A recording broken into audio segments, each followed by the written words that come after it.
We can use balance symbol equations like this to work out the mass of a product produced from a given mass of a reactant. There are essentially 4 steps to this. The first step is to write down the balanced equation. Then calculate the number of moles of the reactants. Use molar ratios in the equation to calculate the number of moles of product. And finally, use mass equals moles multiplied by mR to calculate the mass of product. Let's try out an example. What mass of aluminium oxide is produced when 30 grams of aluminium is burnt in air? We first write down the balanced symbol equation, which is 2Al plus 1.5 O2, giving us Al2O3. Click on the link above to watch the video on how to balance equations. Right, now we need to work out how many moles of aluminium we have.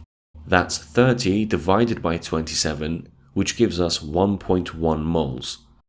If we now look at the equation, we can see that 2 moles of aluminium reacts to produce 1 mole of aluminium oxide.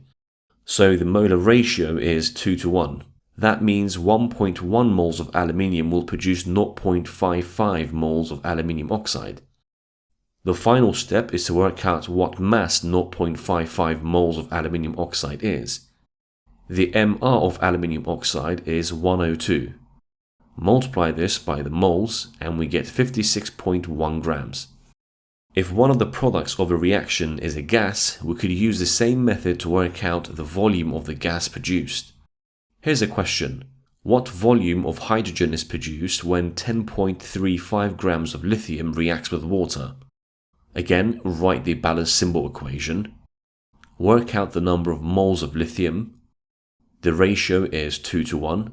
So 1.5 moles of lithium will produce 0.75 moles of hydrogen. Now we use the gas volume equation to work out the volume of hydrogen. If you need a reminder on this, click on the link above to watch my tutorial on gas volumes and the ideal gas equation. So we have 0.75 moles of hydrogen. Multiply this by 24 and we have 18 decimeters cubed of hydrogen.